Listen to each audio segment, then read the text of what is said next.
Hi all, welcome to my channel Study with Noorjahan.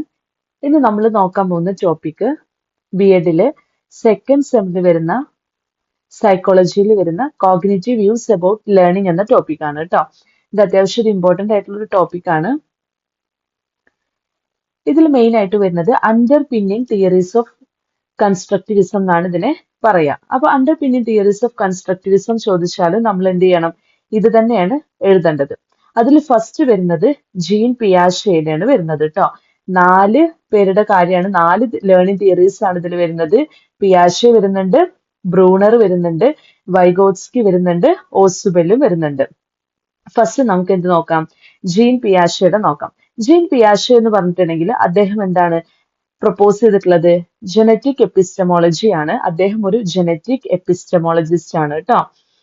ഇതിൽ അദ്ദേഹം main ആയിട്ട് concentrate ചെയ്തിട്ടുള്ളത് എന്തിനാന്ന് ചോദിച്ചാൽ how knowledge developed in human beings, അതായത് എങ്ങനെയാണ് ഹ്യൂമൻ ബീയിങ്ങിൽ നോളജ് ഡെവലപ്പ് ചെയ്തിട്ടുള്ളത്, ഇതിലാണ് അദ്ദേഹം മെയിൻ ആയിട്ട് കോൺസെൻട്രേറ്റ് ചെയ്തിട്ടുള്ളത്. പിന്നെ നമുക്ക് ഓൾറെഡി അറിയാം അദ്ദേഹം എന്ത് ചെയ്തിട്ടുണ്ട്? 4 സ്റ്റേജസ് ഉണ്ട് കോഗ്നിറ്റീവ് ഡെവലപ്മെന്റിന് അദ്ദേഹം ഓൾറെഡി പറഞ്ഞിട്ടുണ്ടായിരുന്നു. നമ്മൾ ഫസ്റ്റ് സെമ്മിൽ അത് ഡീറ്റെയിൽ ആയിട്ട് പഠിച്ചതാണ്. സെൻസറി മോട്ടോർ സ്റ്റേജ് ഉണ്ട്, പ്രീ ഓപ്പറേഷണൽ സ്റ്റേജ് ഉണ്ട്, concrete operational and formal operational stage ഉണ്ട്. നമ്മൾ ഡീറ്റെയിൽ ആയിട്ട് പഠിച്ചിട്ടുണ്ടായിരുന്നു. പക്ഷേ ഞാൻ പറയുമ്പോൾ നമ്മൾ ഈ സെക്കൻഡ് സെമ്മിൽ എഴുതുന്ന സമയത്ത് മൊത്തത്തിൽ cognitive views on learning theories ചോദിക്കുകയാണെങ്കിൽ നമ്മൾ എന്ത് എഴുതേണ്ട ആവശ്യമില്ല, ഇതിനെ ഡിസ്ക്രൈബ് ചെയ്ത് എഴുതേണ്ട ആവശ്യമില്ല. പക്ഷെ നമ്മൾ എന്ത് ചെയ്യണം? മെൻഷൻ ചെയ്തു പോകുന്നത് നല്ലതായിരിക്കും. എന്നാൽ പിയാഷയുടെ മാത്രമായിട്ട് ചോദിക്കുകയാണെന്നുണ്ടെങ്കിൽ എന്ത് ചെയ്യുക? ഒരു 1 പോയിന്റോ 2 പോയിന്റോ എല്ലാത്തിനെ കുറിച്ചിട്ടും ആഡ് ചെയ്യുന്നത് നന്നായിരിക്കും കേട്ടോ. ഇതിൽ നമ്മൾ കൂടുതലായിട്ട് പറയേണ്ടത് എങ്ങനെയെന്ന് വെച്ചാല് ഇതിൽ അദ്ദേഹം പറയുന്നത് നമ്മുടെ എന്തുണ്ട്, ഈ ഒരു 4 സ്റ്റേജസ് നമ്മൾ ഓൾറെഡി പറഞ്ഞു. ഈ 4 സ്റ്റേജസിന്റെ അപ്പുറത്തോട്ട് എന്ത് സംഭവിക്കുന്നുണ്ട്? അവിടെ കുറച്ച് കൂടുതൽ ചേഞ്ചസ് ഒരു മനുഷ്യനിൽ ഒക്കൂർ ചെയ്യുന്നുണ്ടെന്നാണ് അദ്ദേഹം പറയുന്നത്. ഈ കോഗ്നേറ്റീവ് സ്ട്രക്ചേഴ്സ് എന്ന് പറയുന്നത് ഡോണ്ട് സ്റ്റേ ഫിക്സഡ് എന്ന് പറഞ്ഞു. They change through a process of പിയാഷെ കോൾഡ്, അദ്ദേഹം പറഞ്ഞത് അഡാപ്റ്റേഷൻ എന്ന് പറയുന്ന ഒരു പ്രോസസ്സിലൂടെ കടന്നു പോകുന്നുണ്ട് എന്നാണ് പറയുന്നത്. അതായത് അതെങ്ങനെയാണ് അഡാപ്റ്റേഷൻ നടക്കുന്നത് എന്നുള്ളത് എന്ത് ചെയ്യുന്നുണ്ട്? വ്യക്തമായിട്ട് അദ്ദേഹം ഡിസ്ക്രൈബ് ചെയ്തിട്ടുണ്ട്. അതായത് ആ ഒരു സൈക്കിള് തുടങ്ങുന്നത് ഡിസിക്വിലിബ്രേഷൻ എന്ന് പറയുന്ന ഒരു സ്റ്റേജ് വഴിയാണ്. അതായത് നമ്മുടെ മൈൻഡിലോട്ട്, അതായത് ഒരു ലേണർ എപ്പോഴാണോ ഒരു അൺഫെമിലിയർ ആയിട്ടുള്ള അല്ലെങ്കിൽ ഒരു ചാലഞ്ചിങ് ആയിട്ടുള്ള ഒരു സിറ്റുവേഷൻ, ചാലഞ്ചിങ് അല്ലെങ്കിൽ അൺഫെമിലിയർ ആയിട്ടുള്ള ഒരു സിറ്റുവേഷൻ അദ്ദേഹം എപ്പോഴാണോ ഫേസ് ചെയ്യുന്നത്, അപ്പൊ എന്ത് സംഭവിക്കും? ഡിസിക്വിലിബ്രേഷൻ സംഭവിച്ചു. അപ്പൊ തന്നെ എന്താ ആലോചിക്കാം? അവിടെ ഓൾറെഡി ഒരു ഇക്വിലിബ്രിയം സ്റ്റേറ്റിലാണ് ലേണർ നിന്നിട്ടുണ്ടായിരുന്നത്. പക്ഷെ എന്ത് സംഭവിച്ചു? അദ്ദേഹം എന്താണ് ഫേസ് ചെയ്തത്? ഒരു അൺഫെമിലിയർ ആയിട്ടുള്ള ഒരു സിറ്റുവേഷൻ അഥവാ ചാലഞ്ചിങ് ആയിട്ടുള്ള ഒരു സിറ്റുവേഷൻ അദ്ദേഹം ഫേസ് ചെയ്തപ്പോൾ എന്താ അവിടെ സംഭവിച്ചത്? ഡിസിക്വിലിബ്രേഷൻ സംഭവിച്ചു. അപ്പൊ എന്താ സംഭവിക്കുക? നമ്മൾ ആ ഒരു ന്യൂ സിറ്റുവേഷൻ, അതായത് അൺഫെമിലിയർ എന്ന് പറഞ്ഞാൽ അത് പുതിയൊരു ഇൻഫർമേഷൻ അല്ലെങ്കിൽ പുതിയൊരു സിറ്റുവേഷൻ ആണല്ലോ. ആ ഒരു പുതിയ സിറ്റുവേഷൻ എന്ത് ചെയ്യാണ്?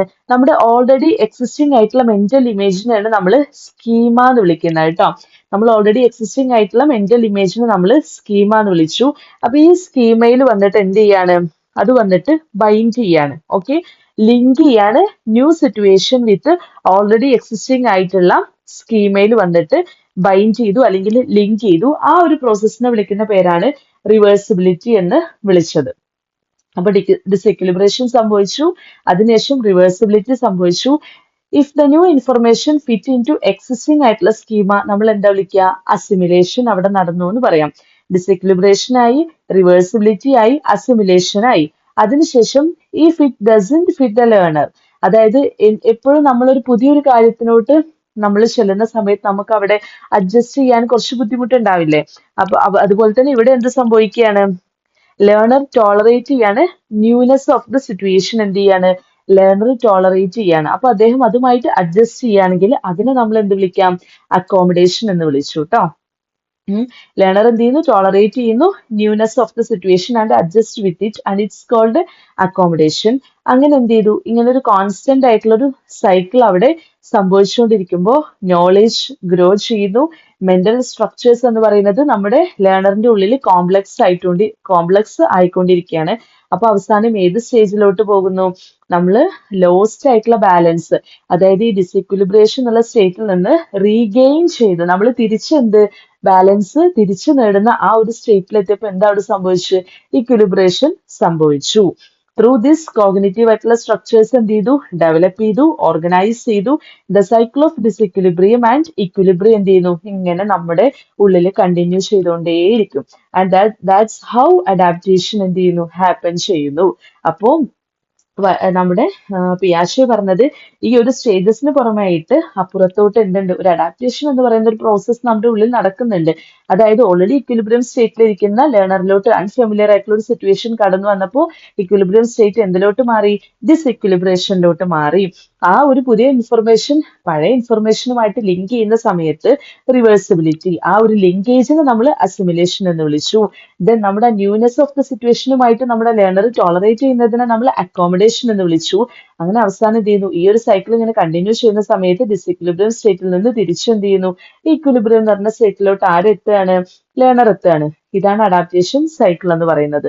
ഇതെന്ത് ചെയ്യുക? ഇതിൽ നോട്ട് ചെയ്യാം. അടുത്തതാണ് ബ്രൂണർ. ജെറോം എസ് ബ്രൂണർ എന്ന് പറഞ്ഞിട്ടുണ്ടെങ്കിൽ അദ്ദേഹം ഇതുപോലെ തന്നെ എന്താണ് നമ്മൾ എങ്ങനെയാണ് ലേണറിൽ ഒരു നോളേജ് കൺസ്ട്രക്റ്റിവിസം എങ്ങനെ നടക്കുന്നു, ഇതാണ് എന്ത് ചെയ്തത്? അദ്ദേഹം കൂടുതലായിട്ട് എംഫസൈസ് ചെയ്തത്, അല്ലെങ്കിൽ അദ്ദേഹം ഇതുപോലെ തന്നെ ഫോക്കസ് ചെയ്തിട്ടുണ്ടായിരുന്നത് എങ്ങനെ നോളേജിനെ കൺസ്ട്രക്ട് ചെയ്യുന്നു ഒരു ലേണറിൽ. ഇതിലാണ് അദ്ദേഹം ഫോക്കസ് ചെയ്തിട്ടുണ്ടായിരുന്നത്. അതായത് അദ്ദേഹം പറഞ്ഞത് എന്താണ്? ലേണിംഗ് എന്ന് പറയുന്നത് ഒരു ആക്റ്റീവ് ആയിട്ടുള്ള ഒരു പ്രോസസ്സാണ്. Where the learner construct new idea അല്ലെങ്കിൽ concept based on their past knowledge. അതായത് ഒരു പാസ്റ്റ് നോളേജിനെ ബേസ് ചെയ്തിട്ട് എന്ത് ചെയ്യുന്നു? ലേണർ പുതിയ നോളേജ് കൺസ്ട്രക്ട് ചെയ്യുന്നു. അതിൽ തന്നെയാണ് അദ്ദേഹം ഫോക്കസ് ചെയ്തിട്ടുണ്ടായിരുന്നത്.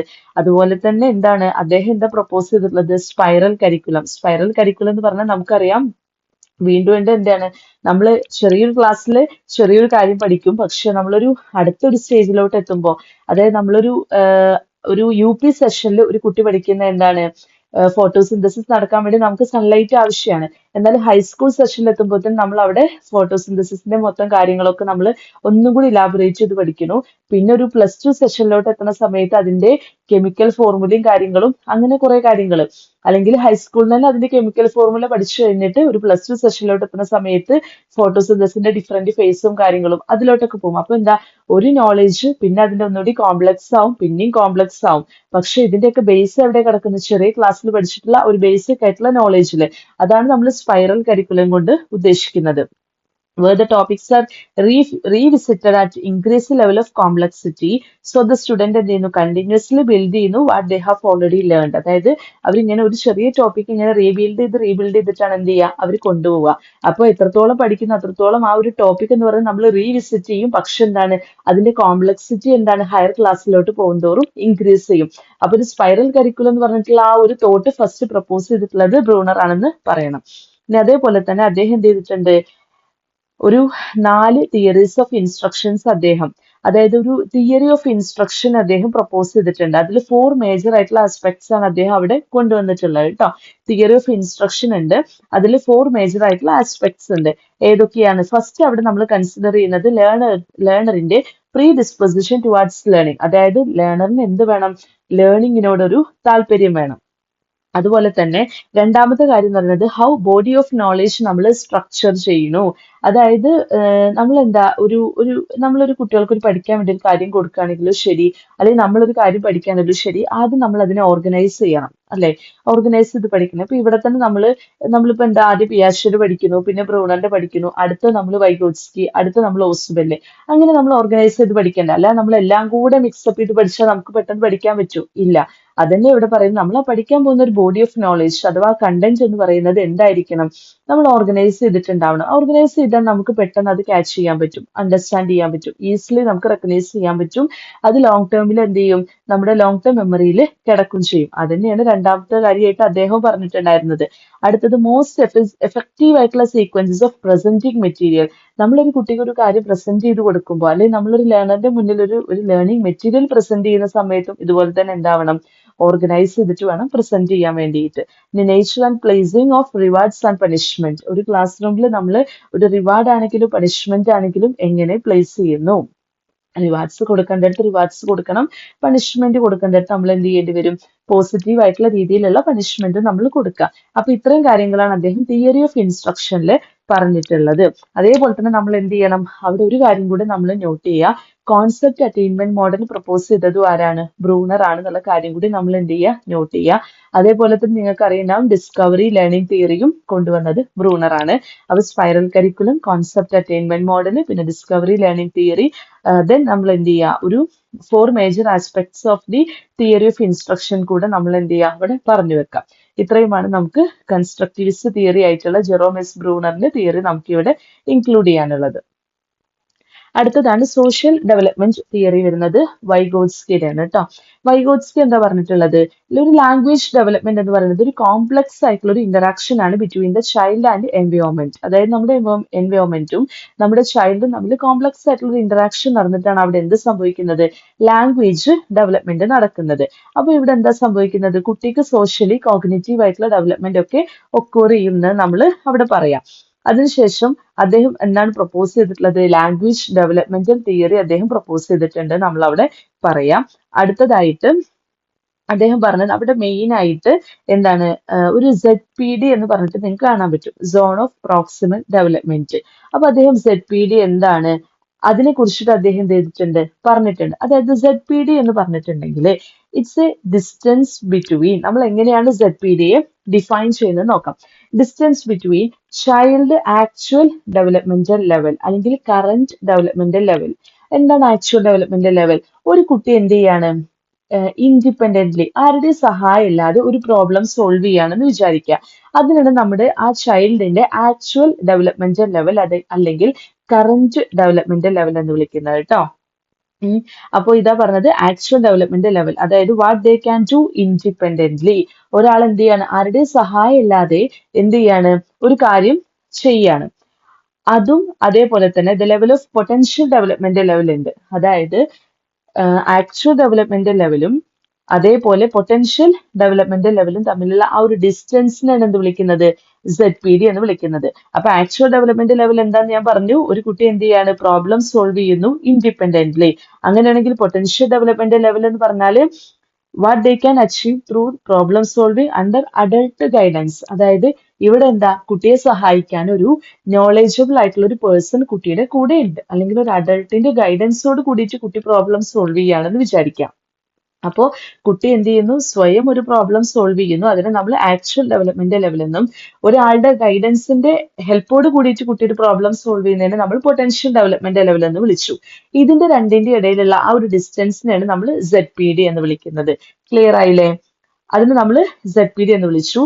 അപ്പോൾ അണ്ടർ ദ അഡൾട്ട് ഗൈഡൻസ് ആവുമ്പോൾ നമ്മൾ ആ ഒരു പ്രോസസ്സിനെയാണ് എന്ത് വിളിക്കുക, സ്കഫോൾഡിങ് എന്ന് വിളിക്കുന്നത് കേട്ടോ. നമ്മൾ ഒരുപാട് കേട്ടിട്ടുണ്ടാവും, ടീച്ചേഴ്സ് എന്താണ്, ഒരു സ്കഫോൾഡർ ആണ് കേട്ടോ. അപ്പൊ ടീച്ചേഴ്സ് എന്തായിട്ട് ആക്ട് ചെയ്യണം, teachers should act as A scaffolder കേട്ടോ. ഓക്കെ, അപ്പൊ എന്ത് ചെയ്യുന്നു, ഒരു കുട്ടി ആരുടെ സഹായം ഇല്ലാതെ പ്രോബ്ലം സോൾവ് ചെയ്യുന്നതിന് നമ്മൾ ആക്ച്വൽ ഡെവലപ്മെന്റ് ലെവൽ എന്നും, എന്നാൽ ഒരാളുടെ സഹായത്തോട് കൂടിയിട്ട് പ്രോബ്ലം സോൾവ് ചെയ്യുന്നു, അപ്പോൾ അതിനെ നമ്മൾ എന്താണ്, പൊട്ടൻഷ്യൽ ഡെവലപ്മെന്റ് ലെവൽ എന്ന് വിളിച്ചു. അതിന്റെ രണ്ടിന്റെ ഇടയിലുള്ള ഡിസ്റ്റൻസിനെയാണ് നമ്മൾ zone of proximal development level എന്ന് വിളിക്കുന്നത്. ഇനി ഒരു പിക്ചർ പറ്റുകയാണെങ്കിൽ നമ്മൾ ഇൻക്ലൂഡ് ചെയ്യുക. അതായത് എന്താ, സ്കഫോൾഡ് എന്ന് പറഞ്ഞ പ്രോസസ്സാണ് ഇവിടെ നടക്കുന്നത്. മനസ്സിലായി? കുട്ടിയുടെ കറന്റ് എബിലിറ്റി ലെവൽ അല്ലെങ്കിൽ ആക്ച്വൽ ഡെവലപ്മെന്റ് ലെവലാണ് ഈ കാണിക്കുന്നത്. അതിൽ എന്ത് ചെയ്തു, ഒരു മോർ നോളജബിൾ ആയിട്ടുള്ള ഒരു പേഴ്സൺ, മോർ നോളജബിൾ അതേഴ്സ് വന്ന കുട്ടിയെ സഹായിച്ചപ്പോ ആ കുട്ടിയുടെ പൊട്ടൻഷ്യൽ എബിലിറ്റി ലെവലിലോട്ട് വന്നു. അതായത് പൊട്ടൻഷ്യൽ ഡെവലപ്മെന്റ് ലെവലിലോട്ട് ആര് കയറി, കുട്ടി കയറി. അപ്പൊ അത്രയും കുട്ടിയുടെ ആ ഒരു ആക്ടിവിറ്റി പ്രോഗ്രസ് ഉണ്ടായി. അപ്പൊ ഈ ഒരു പ്രോഗ്രസ് വരുത്താൻ വേണ്ടി ആരാ സഹായിക്കുന്നത്, സ്കഫോൾഡ് ചെയ്യുന്നത് ആരാണ്, ഒരു അഡൾട്ട്. അതായത് നമ്മുടെ അതിന്റെ ഒരു ടീച്ചിങ് ആസ്പെക്ടിൽ പറഞ്ഞു കഴിഞ്ഞാൽ ഒരു ടീച്ചർ എന്ത് ചെയ്യുന്നു, ഈ ഒരു മോർ നോളജബിൾ അതർ അഥവാ ഗൈഡ് ആയിട്ട് നിൽക്കും. അഡൾട്ട് ഗൈഡൻസ് കൊടുത്തിട്ട് കുട്ടി എന്ത് ചെയ്യുന്നു, ആക്ച്വൽ ആയിട്ടുള്ള ഡെവലപ്മെന്റ് ലെവലിൽ നിന്ന് നമ്മൾ എന്ത് ചെയ്യുന്നു, പൊട്ടൻഷ്യൽ ഡെവലപ്മെന്റ് ലെവലിലോട്ട് കുട്ടിയെ ഉയർത്തി കൊണ്ടുവരാണ് ചെയ്യുന്നത്. അടുത്ത നമുക്ക് പഠിക്കാനുള്ളത് ഡേവിഡ് പി ഓസ്വെല്ലിന്റെ ആണ്. അദ്ദേഹം പ്രപ്പോസ് ചെയ്തിട്ടുള്ള മോഡലാണ് അഡ്വാൻസ് ഓർഗനൈസർ മോഡൽ എന്ന് പറയുന്നത് കേട്ടോ. അപ്പൊ അദ്ദേഹം ഡെവലപ്പ് ചെയ്തിട്ടുള്ളതാണ് അഡ്വാൻസ് ഓർഗനൈസർ മോഡൽ എന്ന് പറയാം. ഇത് മെയിൻ ആയിട്ട് എന്താണെന്ന് വെച്ചാൽ ഒരു ടീച്ചിങ് സ്ട്രാറ്റജിയാണ്. ടീച്ചിങ് സ്ട്രാറ്റജി എന്ന് പറഞ്ഞിട്ടുണ്ടെങ്കിൽ നമ്മൾ ഈ റോട്ട് മെമ്മറൈസേഷനിൽ നിന്ന് മാറി മീനിങ്ഫുൾ ആയിട്ടുള്ള ഒരു ലേണിംഗ് കുട്ടികളിലോട്ട് കൊണ്ടുവരാൻ വേണ്ടിയിട്ട് അദ്ദേഹം പ്രപ്പോസ് ചെയ്തിട്ടുള്ള ഒരു മോഡലാണ് എന്ത്, അഡ്വാൻസ് ഓർഗനൈസർ മോഡൽ എന്ന് പറയുന്നത്. അതിൽ മെയിൻ ആയിട്ട് എന്താ വരുന്നത്, ഒരു അഡ്വാൻസ് ഓർഗനൈസർ ഉണ്ട്. ഈ അഡ്വാൻസ് ഓർഗനൈസർ എന്ന് പറഞ്ഞിട്ടുണ്ടെങ്കിൽ ഇത്രയേ ഉള്ളൂ. അതായത് നമ്മൾ ബ്രീഫ് ആയിട്ടുള്ള ഒരു ഇൻട്രൊഡക്ഷൻ കൊടുക്കുകയാണ്. അതായത് ഒരു പുതിയൊരു മെറ്റീരിയൽ കുട്ടിക്ക് നമ്മൾ പഠിപ്പിക്കുന്നതിന് മുന്നേ അതിനെ കുറിച്ചിട്ട് നമ്മൾ എന്ത് ചെയ്യുന്നു, ഒരു ബ്രീഫ് ആയിട്ടുള്ള ഒരു ഇൻട്രൊഡക്ഷൻ കൊടുക്കുന്നു. അപ്പൊ എന്താ കുട്ടിക്ക് സംഭവിക്കുന്നതെന്ന് വെച്ചാല് അവിടെ ഒരു മെന്റൽ ബ്രിഡ്ജ് ആണ് ഈ അഡ്വാൻസ് ഓർഗനൈസർ ക്രിയേറ്റ് ചെയ്യുന്നത്. അതായത് ഓൾറെഡി കുട്ടിക്ക് എന്താണോ അറിയുന്നത് അതുമായിട്ട് നമ്മൾ പുതിയ നോളേജിനെ കണക്ട് ചെയ്യാൻ വേണ്ടി, കുട്ടിയെ സഹായിക്കാൻ വേണ്ടി നമ്മൾ കൊടുക്കുന്ന ഒരു brief introduction presented before the new learning മെറ്റീരിയലിനാണ് നമ്മൾ അഡ്വാൻസ് ഓർഗനൈസർ എന്ന് വിളിക്കുന്നത്. ക്ലിയർ ആയോ? പുതിയൊരു ലേണിംഗ് മെറ്റീരിയൽ കുട്ടിക്ക് പ്രസന്റ് ചെയ്യുന്നതിന് മുന്നേ അതിനെ കുറിച്ച് ഒരു ബ്രീഫ് ആയിട്ടുള്ള ഒരു ഇൻട്രൊഡക്ഷൻ എന്ത് ചെയ്യുന്നു, നമ്മൾ കൊടുക്കുന്നു. അതൊരു മെന്റൽ ബ്രിഡ്ജ് ആയിട്ട് ആക്ട് ചെയ്യുന്നു in between the previous knowledge and new information എന്ന് പറയുന്നത്. അപ്പൊ കുട്ടിക്ക് പെട്ടെന്ന് എന്ത് ചെയ്യാൻ പറ്റും, റോട്ട് മെമ്മറൈസേഷൻ ഇല്ലാതെ തന്നെ കണക്ട് ചെയ്ത് പഠിക്കാൻ പറ്റും. അപ്പൊ അത് എന്തിലോട്ട് ലീഡ് ചെയ്യുന്നു, മീനിങ്ഫുൾ ആയിട്ടുള്ള ഒരു ലേണിംഗിലോട്ട് ലീഡ് ചെയ്യാണ് ചെയ്യുന്നത്. ഇനി ഇതില് മെയിൻ ആയിട്ടുള്ള കോൺസെപ്റ്റിൽ വരുന്നതിനാണ് അഡ്വാൻസ് ഓർഗനൈസർ എന്ന് പറഞ്ഞു. നമ്മൾ എന്ത് ചെയ്യുന്നു, ഒരു ബ്രിഡ്ജ് ആയിട്ട് ആ ഗ്യാപ്പിന് നമ്മൾ നികത്താൻ വേണ്ടി യൂസ് ചെയ്യുന്ന ഒരു ബ്രിഡ്ജാണ്. പുതിയ ഇൻഫർമേഷനും പഴയ ഇൻഫർമേഷനും തമ്മിൽ കണക്ട് ചെയ്യുന്ന ഒരു ബ്രിഡ്ജാണ് നമുക്കതിനെ പറയാൻ പറ്റും. അതുപോലെ തന്നെ ഇതെന്താണ്, ഒരു ഫേം ആയിട്ടുള്ള ഒരു സ്ട്രക്ചർ ഒക്കെ ഉണ്ടായിരിക്കും ഇതിനെന്ന് പറയാം. ഇപ്പൊ ഫോർ എക്സാമ്പിൾ നമ്മൾ എന്ത് ചെയ്യാണ്, ആറ്റത്തിന്റെ സ്ട്രക്ചർ പഠിപ്പിക്കുന്ന സമയത്ത് ആദ്യം നമ്മൾ എന്ത് ചെയ്യുന്നു, നമ്മൾ എന്ത് ചെയ്യാണ്, ഒരു സോളാർ സിസ്റ്റം ഒക്കെ നമ്മൾ കുട്ടികൾക്ക് ഇൻട്രൊഡ്യൂസ് ചെയ്യുക. എന്നിട്ട് അതൊന്നും നമ്മൾ എന്ത് ചെയ്യുക, ആറ്റത്തിന്റെ സ്ട്രക്ചറിലോട്ട് പോകുമ്പോൾ നമുക്ക് എന്ത് പറയാൻ പറ്റും, അവിടെ നമ്മൾ അഡ്വാൻസ് ഓർഗനൈസർ ആയിട്ട് യൂസ് ചെയ്തിട്ടുണ്ട് എന്ന് പറയാൻ പറ്റും.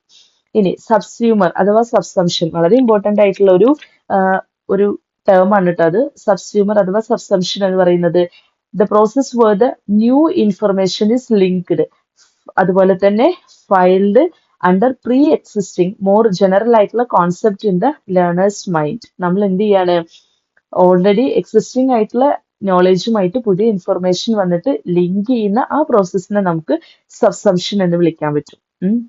ഇനി അപ്പൊ അവിടെ എന്താ സംഭവിക്കുന്നത്, മീനിങ്ഫുൾ ആയിട്ടുള്ള ലേണിംഗ്, അതായത് ന്യൂ ഇൻഫർമേഷൻ എന്ത് ചെയ്തു, സിസ്റ്റമാറ്റിക്കലി ലിങ്ക് ചെയ്തു എക്സിസ്റ്റിംഗ് ആയിട്ടുള്ള ഒരു നോളേജുമായിട്ട്.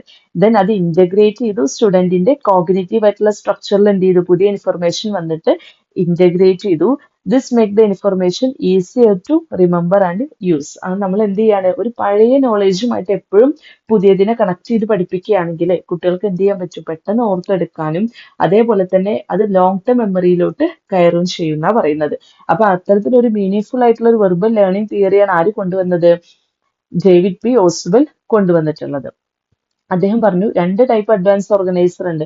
ഒന്ന് എക്സ്പോസിറ്ററി ആയിട്ടുള്ള ഒരു ഓർഗനൈസർ ആണ്. ഇത് നമ്മൾ യൂസ് ചെയ്യുന്ന എപ്പോഴാന്ന് വെച്ചാല് കുട്ടികൾക്ക് നമ്മൾ പുതിയൊരു കാര്യം പഠിപ്പിക്കാൻ പോകുമ്പോൾ ആ പുതിയൊരു കാര്യത്തിനെ കുറിച്ചിട്ട് നമുക്ക് തന്നെ അറിയാം, കുട്ടികൾക്ക് എന്തില്ല, ലിറ്റിൽ നോളേജ് അല്ലെങ്കിൽ നോളേജ് തന്നെ ഇല്ല എന്ന് നമുക്കറിയാം. കുട്ടികൾക്ക് നമ്മൾ എടുക്കാൻ പോകുന്ന ആ ടോപ്പിക്ക് കുട്ടികൾ മുമ്പ് എന്ത് ചെയ്തിട്ടില്ല, പഠിച്ചിട്ടില്ല. അപ്പൊ അവർക്ക് അതിനെ കുറിച്ചിട്ടുള്ള അറിവില്ല എന്ന് നമ്മൾ അറിയുന്ന സമയത്ത് നമ്മൾ അവിടെ യൂസ് ചെയ്യുന്നത് എക്സ്പോസിറ്ററി ആയിട്ടുള്ള ഓർഗനൈസർ ആണെന്ന് പറയാൻ പറ്റും. അതായത് ഇപ്പൊ ഞാൻ എന്ത് ചെയ്യാണ്, കുട്ടികൾക്ക് ജനറ്റിക് ഇൻഫർമേഷൻ ഫ്ലോ പഠിപ്പിക്കാൻ പോവാണ്. ബിഫോർ അപ്പൊ നമ്മൾ എന്ത് ചെയ്യണം, നമ്മൾ ആദ്യം തന്നെ പോയിട്ട് ട്രാൻസ്ക്രിപ്ഷനും ട്രാൻസ്ലേഷന്റെ സ്റ്റെപ്സ് ഒന്നും പഠിപ്പിക്കരുത്. എന്ത് ചെയ്യണം, ജനറ്റിക് ഇൻഫർമേഷൻ ഫ്ലോ കുട്ടികൾക്ക് പഠിപ്പിച്ചിരിക്കണം. എങ്കിൽ മാത്രമേ എന്ത് ചെയ്യാൻ പറ്റുള്ളൂ, ആ കുട്ടികൾക്ക് ട്രാൻസ്ക്രിപ്ഷനും ട്രാൻസ്ലേഷനും സ്റ്റെപ്സ് എന്താണ് പഠിക്കാൻ പറ്റുള്ളൂ എന്ന്. കാരണം എന്താ വെച്ചാല് നമുക്ക് ആ ജനറ്റിക് ഇൻഫർമേഷൻ ഫ്ലോ എന്ന് പറയുന്ന ആ ഒരു പ്രോസസ്സ് കുട്ടികൾക്ക് അറിയില്ല, നമുക്ക് അറിയുന്നുണ്ടെങ്കിൽ എന്ത് ചെയ്യരുത്, നമ്മൾ ഡയറക്റ്റ്ലി പോയിട്ട് ട്രാൻസ്ക്രിപ്ഷൻ എന്താ ട്രാൻസ്ലേഷൻ എന്താണ് കുട്ടികളെ പഠിപ്പിക്കരുത്. ആദ്യം അവർക്ക് എന്ത് ഇൻട്രൊഡ്യൂസ് ചെയ്യുക, എന്താണ് ജനറ്റിക് ഇൻഫർമേഷൻ ഫ്ലോ, അതിനുശേഷം മാത്രം ഞാൻ എന്ത് ചെയ്യുക, എന്തിലോട്ട് പോവുക, ട്രാൻസ്ക്രിപ്ഷൻ ട്രാൻസ്ലേഷനിലോട്ട് പോവുക. അതാണ് എക്സ്പോസിറ്ററി ഓർഗനൈസർ കൊണ്ട് ഉദ്ദേശിക്കുന്നത്. ആ ഒരു എക്സാമ്പിൾ നോക്കി വെച്ചാലും മതി. ഒരു എക്സാമ്പിൾ നമ്മൾ എന്ത് ചെയ്യുക, എക്സ്പോസ് ചെയ്യുക general concept of the genetic information flow before discussing about transcription and translation. Okay, അതുപോലെ തന്നെ രണ്ടാമത്തെ ടൈപ്പാണ് കമ്പാരറ്റീവ് ഓർഗനൈസർ എന്ന് പറഞ്ഞു. ഈ കമ്പാരറ്റീവ് ഓർഗനൈസറിൽ നമുക്കറിയാം എന്താന്ന് വെച്ചാൽ നമ്മൾ ഇന്ന് എടുക്കാൻ പോകുന്ന ടോപ്പിക്കുമായിട്ട് സിമിലർ ആയിട്ടുള്ള ഒരു ടോപ്പിക് കുട്ടികൾ ഓൾറെഡി മുൻപ് പഠിച്ചിട്ടുണ്ട്. അപ്പൊ എനിക്ക് എന്ത് ചെയ്യാൻ പറ്റും, കമ്പയർ ചെയ്തിട്ട് കുട്ടികളെ അവിടെ പഠിപ്പിക്കാൻ പറ്റും അല്ലെ. അതിനൊരു എക്സാമ്പിൾ ആണ്, കുട്ടികൾ ഓൾറെഡി പ്ലാന്റ് സെൽ എന്താണ് പഠിച്ചു വെച്ചിട്ടുണ്ട്. അപ്പൊ എനിക്ക് എന്താ, അനിമൽ സെൽ പഠിപ്പിക്കാൻ വളരെ എളുപ്പമാണ്. അതാണ് എന്തുകൊണ്ട് ഉദ്ദേശിക്കുന്നത്, കമ്പാരറ്റീവ് ആയിട്ടുള്ള ഓർഗനൈസറിൽ. പക്ഷെ എക്സ്പോസിറ്ററി ഓർഗനൈസർ എന്ന് പറഞ്ഞാൽ കുട്ടികൾക്ക് എന്താണ്, അതുമായിട്ട് ആ പുതിയൊരു ടോപ്പിക്കുമായിട്ട് when the student has little or no knowledge of new topic ആണ്, അതിനുമായിട്ട് വളരെ കുറച്ച് അല്ലെങ്കിൽ അതിനെക്കുറിച്ച് യാതൊരുവിധ അറിവും കുട്ടികളുടെ കയ്യിലില്ല. ഇനി എന്താണ്, കുട്ടികൾക്ക് അതുമായിട്ട് എന്തുണ്ട്, ഫെമിലിയർ ഐഡിയാസ് ഉണ്ട് അവർക്ക്. കുട്ടികൾക്ക് familiar ideas that are similar to new topic, പുതിയ ടോപ്പിക്കുമായിട്ട് സിമിലർ ആയിട്ടുള്ള ഫെമിലിയർ ഐഡിയാസ് കുട്ടികളുടെ കയ്യിലുണ്ട്. അപ്പൊ നമുക്ക് എന്ത് ചെയ്യാൻ പറ്റും, ആ സിമിലാരിറ്റീസ് വെച്ചിട്ട് കമ്പയർ ചെയ്തിട്ട് കുട്ടികളെ പഠിപ്പിക്കാൻ പറ്റും. Compare in the structure of plant cell to animal cell. Okay, ഇനി നമ്മൾ ഇതിന്റെ സ്റ്റെപ്സ് എന്തൊക്കെയാന്ന് നോക്കാം. ദ മോഡൽ ഇസ് ടിപ്പിക്കലി നമ്മൾ 3 ഫേസ് ആയിട്ടാണ് ഇംപ്ലിമെന്റ് ചെയ്യുന്നത്. ഫസ്റ്റ് നമ്മൾ പ്രസന്റേഷൻ ഓഫ് അഡ്വാൻസ് ഓർഗനൈസർ ആണ്. നമ്മൾ എന്ത് ചെയ്യുക, ആ ഒരു ലെസന്റെ എയിം ഒക്കെ നന്നായി കുട്ടികൾക്ക് നമ്മൾ സ്റ്റേറ്റ് ചെയ്ത് കൊടുക്കുക. അതിനുശേഷം നമ്മളൊരു ഓർഗനൈസർ അവിടെ പ്രസന്റ് ചെയ്യുക. ഒരു ജനറൽ കോൺസെപ്റ്റ് ആവാം, ഡെഫിനിഷൻ ആവാം, എന്തുവാം, അത്തരത്തിൽ കുട്ടികൾക്ക് എന്താണ് ഒരു കൺസെപ്ഷ്യൽ ആയിട്ടുള്ള ഒരു വ്യൂ നമ്മൾ കൊടുക്കുക. ദെൻ നമ്മൾ എന്ത് ചെയ്യുക, നമ്മൾ എൻഷുർ ചെയ്യുക നമ്മൾ ഈ ഒരു അഡ്വാൻസ് ഓർഗനൈസർ പ്രസന്റ് ചെയ്യുന്നത് വഴി പുതിയ ഇൻഫർമേഷനെ ഓൾറെഡി എക്സിസ്റ്റിംഗ് ആയിട്ടുള്ള ഇൻഫർമേഷനുമായിട്ട് ലിങ്ക് ചെയ്തിട്ടുണ്ട് നമ്മൾ അവിടെ എൻഷുർ ചെയ്യാം. ദെൻ ഫേസ് 2 എന്ന് പറഞ്ഞ പ്രസന്റേഷൻ ഓഫ് ലേണിംഗ് മെറ്റീരിയൽ ആണ്. നമ്മൾ എന്ത് ചെയ്യുക, ലേണിംഗ് മെറ്റീരിയൽ വളരെ ക്ലിയർ ആയിട്ട് സിസ്റ്റമാറ്റിക് ഡീറ്റെയിൽഡ് ആയിട്ടുള്ള ഓർഡറിൽ കുട്ടികൾക്ക് പ്രസന്റ് ചെയ്ത് കൊടുക്കാം. അതിനുവേണ്ടി നമുക്ക് എന്ത് ചെയ്യാൻ പറ്റും, ലേണിംഗ് മെറ്റീരിയൽ പ്രസന്റ് ചെയ്യാൻ വേണ്ടി നമുക്ക് അവിടെ ഡയഗ്രാംസോ എന്ത് വേണമെങ്കിലും നമുക്ക് അവിടെ യൂസ് ചെയ്യാം, ചാർട്ടോ, എന്ത് ലേണിംഗ് എയ്ഡ്, എന്ത് ടീച്ചിങ് എയ്ഡ്സ് വേണമെങ്കിലും നമുക്ക് അവിടെ യൂസ് ചെയ്യാം. എന്തിനാണ്, മീനിങ്ഫുൾ ആയിട്ടുള്ള കുട്ടികൾക്ക് റിസപ്ഷൻ, കുട്ടികൾ മീനിങ്ഫുള്ളി അതായത് അർത്ഥവത്തായിട്ടുള്ള രീതിയിൽ കുട്ടികൾ അതിനെ റിസീവ് ചെയ്യാൻ വേണ്ടിയിട്ടാണ് നമ്മൾ ടീച്ചിങ് എയ്ഡ്സ് ഒക്കെ യൂസ് ചെയ്യുന്നത്. ദെൻ അതിനുശേഷം സ്ട്രെങ്തനിങ് ദ കോഗ്നിറ്റീവ് ഓർഗനൈസേഷൻ, അതായത് നമ്മൾ അവിടെ ഒരു ടേം ആണ് നമ്മൾ എൻകറേജ് ചെയ്യുന്നത് ഇന്റഗ്രേറ്റീവ് ആയിട്ടുള്ള റീകൺസിലിയേഷൻ ആണ്. ഇന്റഗ്രേറ്റീവ് റീകൺസിലിയേഷൻ പറഞ്ഞാൽ എന്താണ്, it help the student to see how new idea related with old knowledge, അതായത് പുതിയ അറിവും പഴയ അറിവും തമ്മിൽ കുട്ടികൾക്ക് റിലേറ്റ് ചെയ്യാൻ പറ്റുന്നുണ്ട്. ദെൻ അവരെന്ത് ചെയ്യുന്നു, അപ്പാരന്റ് ആയിട്ടുള്ള കോൺഫ്ലിക്ട്സ്, അവിടെ വരുന്ന കോൺഫ്ലിക്ട്സ് ഒക്കെ അവർ അവോയ്ഡ് ചെയ്യുന്നു. ഓക്കെ, അത്ര കാര്യങ്ങൾ എന്താ നമുക്ക് ഇന്റഗ്രേറ്റീവ് ആയിട്ടുള്ള റീകൺസിലിയേഷൻ എന്ന് പറയാൻ പറ്റും. അതായത് ഓൾഡ് ഇൻഫർമേഷനും ന്യൂ ഇൻഫർമേഷനും തമ്മിൽ ലിങ്ക് ചെയ്യാൻ വേണ്ടിയിട്ട് കുട്ടികൾക്ക് സാധിക്കുക. ദെൻ അതിനുശേഷം നമ്മൾ എന്ത് ചെയ്യുക, കുട്ടികളോട് ആ പഠിച്ച കാര്യത്തിനെ ഒന്ന് സമ്മറൈസ് ചെയ്യാനോ അല്ലെങ്കിൽ എക്സ്പ്ലെയിൻ ചെയ്യാനൊക്കെ പറയാം. അപ്പൊ നമുക്ക് എന്ത് ചെയ്യാൻ പറ്റും, അവർക്ക് എത്രത്തോളം അത് ഇന്റഗ്രേഷൻ അവരുടെ മൈൻഡില് പുതിയതും പഴയതും തമ്മിൽ എത്രത്തോളം ഇന്റഗ്രേഷൻ നടന്നു, എത്രത്തോളം മീനിങ്ഫുൾ ആയിട്ടുള്ള ഒരു ലേണിംഗ് അവിടെ പോസിബിൾ ആയി എന്നുള്ള കാര്യം നമുക്ക് എന്ത് ചെയ്യാൻ പറ്റും, അവരോട് സമ്മറൈസ് ചെയ്യാനോ അല്ലെങ്കിൽ എക്സ്പ്ലെയിൻ ചെയ്യാനോ പറയുന്ന സമയത്ത് നമുക്ക് മനസ്സിലാക്കാൻ പറ്റും. ഇതൊന്ന് ശ്രദ്ധിച്ചാൽ മതി. അതായത് ഓസ്വെലിന്റെ റിസപ്ഷൻ ലേണിംഗ് തിയറി, ഇതിനെ വിളിക്കുന്ന മറ്റൊരു പേരാണ് സബ്സംഷൻ തിയറി എന്ന് വിളിക്കാം. അതേപോലെ തന്നെ theory of meaningful verbal learning, അതായത് മീനിങ്ഫുൾ വെർബൽ ലേണിംഗ് തിയറി എന്നും നമ്മൾ ഇതിനെ വിളിക്കും, അഥവാ റിസപ്ഷൻ ലേണിംഗ് തിയറി എന്ന് വിളിക്കും. ഇതിൽ എന്താണ്, ഇപ്പൊ ഞാൻ മുൻപ് പറഞ്ഞ കാര്യങ്ങളെല്ലാം കൂടെ ഒന്ന് ജസ്റ്റ് ഒന്ന് സമ്മറൈസ് ചെയ്തിട്ട് കൊടുത്തിട്ടുള്ളതാണ്. അപ്പൊ നമ്മൾ എന്ത് ചെയ്യുക, അത് വെച്ച് ഇത് നോക്കിയാൽ മതി, മനസ്സിലാവും കേട്ടോ. ഇനി അടുത്തത് നമ്മൾ എന്ത് ചെയ്യണം, എന്ത് നമ്മൾ സൈക്കോളജിയിൽ എഴുതുന്ന സമയത്ത് മാക്സിമം നമ്മൾ എന്ത് ചെയ്യുക, എഡ്യൂക്കേഷണൽ ഇംപ്ലിക്കേഷൻസ് ഇൻക്ലൂഡ് ചെയ്യാൻ വേണ്ടിയിട്ട് നമ്മൾ മാക്സിമം ശ്രമിക്കാം. അപ്പൊ നമുക്ക് ഒരു കോഗ്നിറ്റീവ് ആയിട്ടുള്ള വ്യൂസ് ഓൺ ലേണിംഗിൽ നമുക്ക് എന്ത് ചെയ്യാൻ പറ്റും, എഡ്യൂക്കേഷണൽ ഇംപ്ലിക്കേഷൻസ് ആയിട്ട് നമുക്ക് പറയാം. ഇവിടെ കൂടുതലായിട്ട് student centred and active learning ആണ് എന്ത് ചെയ്യുന്നത്, പ്രൊമോട്ട് ചെയ്യുന്നത് നമുക്ക് പറയാൻ പറ്റും. അതേപോലെ തന്നെ ഡിസ്കവറി ലേണിംഗ് ആണ്, ഇൻക്വയറി മെത്തേഡ് ആണ് ഇവിടെ പ്രൊമോട്ട് ചെയ്യുന്നത്. ടീച്ചേഴ്സ് എന്താണ് ഫെസിലിറ്റേറ്റർ ആയിട്ട് ആക്ട് ചെയ്യുന്നു, അതുപോലെ തന്നെ സ്കഫോൾഡിംഗ് പ്രോസസ്സിന് വേണ്ടിയിട്ടൊക്കെ ഹെൽപ്പ് ചെയ്യുന്നു എന്ന് പറയാം. പിന്നെ ഡെവലപ്മെന്റലി അപ്രോപ്രിയേറ്റ് ആയിട്ടുള്ള ഇൻസ്ട്രക്ഷൻസ് ആണ് ഇവിടെ യൂസ് ചെയ്യുന്നത്. എന്താ ഡെവലപ്മെന്റലി അപ്രോപ്രിയേറ്റ് ഇൻസ്ട്രക്ഷൻ എന്ന് പറഞ്ഞാൽ, ഒരു കുട്ടിയുടെ മെന്റൽ ഏജ് അല്ലെങ്കിൽ അവരുടെ ആ ഗ്രോത്ത് ഡെവലപ്മെന്റിനനുസരിച്ചിട്ടുള്ള ഇൻസ്ട്രക്ഷൻസ് കുട്ടികൾക്ക് കൊടുക്കുക. അതായത് പ്രൈമറി ക്ലാസ്സിലെ കുട്ടികൾക്ക് കൊടുക്കുന്ന ഇൻസ്ട്രക്ഷൻ അല്ല ഹൈസ്കൂളിൽ കൊടുക്കുക. അവിടെ കൊടുക്കുന്ന ഇൻസ്ട്രക്ഷൻസ് അല്ലെങ്കിൽ പഠിപ്പിക്കുന്ന ആ ഒരു രീതിയോ അല്ലെങ്കിൽ ടീച്ചിങ് എയ്ഡ്സ് അല്ലെങ്കിൽ ലേണിംഗ് മെറ്റീരിയൽ എല്ലാം നമ്മൾ എവിടെ പ്രൊവൈഡ് ചെയ്യുന്നത്, ഒരു കോളേജിൽ പ്രൊവൈഡ് ചെയ്യുന്നത്. അപ്പൊ ഡെവലപ്മെന്റലി അപ്രോപ്രിയേറ്റ് ആയിട്ടുള്ള ഇൻസ്ട്രക്ഷൻ വേണം നമ്മൾ ഓരോ കുട്ടികളുടെ ഏജിനനുസരിച്ചിട്ടും അവരുടെ ഗ്രോത്ത് ഡെവലപ്മെന്റിനനുസരിച്ചിട്ടും നമ്മൾ കൊടുക്കാൻ വേണ്ടിയിട്ട്. Focusing on the process of thinking, നമ്മൾ കുട്ടികൾ എന്ത് ചെയ്യുക, കൂടുതലായിട്ട് തിങ്ക് ചെയ്യാൻ വേണ്ടിയിട്ട് എന്ത് ചെയ്യുക, നമ്മൾ പ്രൊമോട്ട് ചെയ്യുക, റിഫ്ലക്റ്റീവ് തിങ്കിങ് ഒക്കെ പ്രൊമോട്ട് ചെയ്യുക.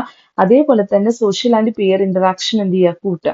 കൂടുതലായിട്ട് എന്ത് ചെയ്യുക, നമ്മൾ കുട്ടികളെ കൂടുതലായിട്ട് സൊസൈറ്റിയുമായിട്ടാണെങ്കിലും അവരുടെ എൻവിറോൺമെന്റ് ആയിട്ടാണെങ്കിലും ശരി, ചുറ്റുപാടുമായിട്ടും അതുപോലെ തന്നെ അവരുടെ സഹപാഠി പിയർ ഇന്ററാക്ഷൻസ് എന്ത് ചെയ്യുക, കൂടുതലായിട്ട് കൂട്ടുക. അപ്പൊ അതുവരെ എന്താ, അവർക്ക് കോപ്പറേറ്റിവിറ്റി ആണെങ്കിലും ശരി, ഒരുപാട് ക്വാളിറ്റീസ് എന്ത് ചെയ്യാൻ പറ്റും, കുട്ടികൾക്ക് ഡെവലപ്പ് ചെയ്യാൻ പറ്റും. ഓക്കെ, അപ്പൊ നമുക്ക് എന്ത് ചെയ്യാൻ പറ്റും, ഇത്തരം കാര്യങ്ങൾ നമുക്ക് എഡ്യൂക്കേഷൻ ഇംപ്ലിക്കേഷൻസ് ആയിട്ടും ആഡ് ചെയ്യാൻ പറ്റും. ഓക്കെ, അപ്പൊ എന്തെങ്കിലും ഡൗട്ട്സ് ഉണ്ടെങ്കിൽ എന്ത് ചെയ്യാം, കമന്റ് ചെയ്യാൻ പറ്റും. ഓക്കെ, ദെൻ എന്ത് ചെയ്യാം, നമ്മുടെ ഈ ഒരു ടോപ്പിക് എന്ത് ചെയ്യാം, എൻഡ് ചെയ്തിട്ടുണ്ട്. Thank you.